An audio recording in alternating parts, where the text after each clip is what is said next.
Today we are going to replace that wobbly IKEA shelf with a homemade storage shelf that is strong and can be disassembled easily.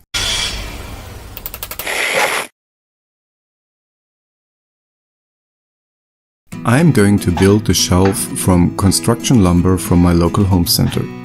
First, I cut the lumber to rough dimensions so that it's easier to handle. Next, I run the wood over my jointer to create a flat face and one 90-degree angle. Most likely you have seen this process already a few hundred times in other woodworking videos, so we can quickly skip through the jointing as well as the planing that follows afterwards to make all the sides parallel.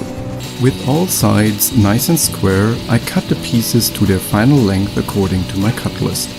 In case you're interested in the dimensions, I will have a free plan on my website. As we have a base in our room, the two legs on the back side are 9 centimeters shorter than the legs in the front. For the plan, I assume that you would prefer legs all of the same size. After cutting all the pieces to their final length, I use a modified version of my 3D printed doweling jig to place a few holes for bookshelf pins. Realistically, we are most likely never going to reposition the shelves, so I won't put hundreds of holes in the upright pieces, but just in the places where I want the shelves to sit. If you're interested in the 3D model for this jig, I will place a link in the description.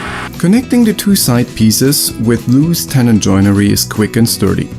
Using my wooden mortise jig, I first route the mortise in the short pieces. I then remove one of the stops at a time and position it at the outer ends, and finally remove both stops and align the center marks with the jig to create the mortise in the middle. After putting glue on the floating tenons, I clamp the two side pieces together and let the glue dry. I'm going to connect the sides with 4 cross pieces. After marking the connection points, I route out the mortise as I did before. Next, I try something super smart that turns out to be a bad idea. I glue and nail a few scraps together so that the domino as well as my drill guide are locked in position.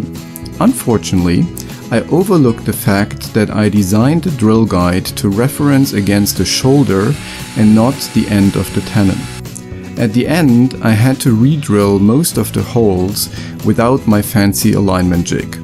So if you build a shelf, skip this step and just use the method I show in my jig building video.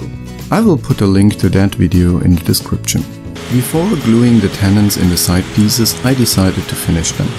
So I spent a decent time sanding all the pieces with 80, 150 and 220 grit. After sanding, I apply a stain from IKEA and a few coats of polyurethane.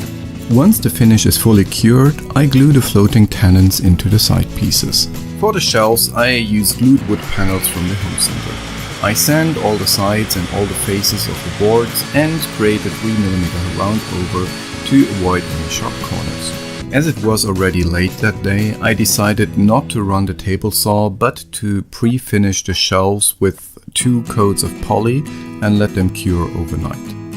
The next day, I use one of the cross pieces to set my table saw to the right width and cross-cut all the shelving to their final width.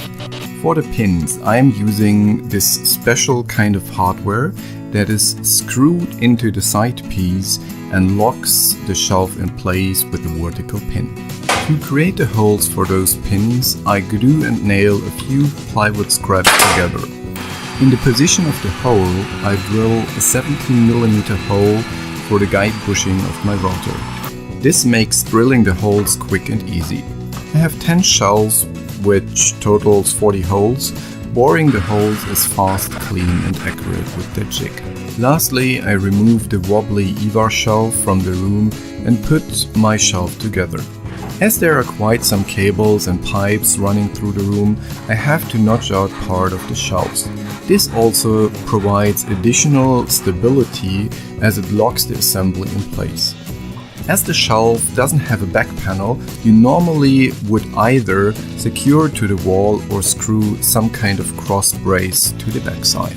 After all the notches are created, the actual assembly is easier than putting a piece of IKEA furniture together. I just put it loosely together and drive in the screws that lock the tenons in place. This shelving is an incredible improvement to the laundry room, and we can easily remove it for maintenance work on the heating system. Do you have other ideas where knockdown joints could be useful? Let me know in the comments. You will find links to all the homemade jigs in the description.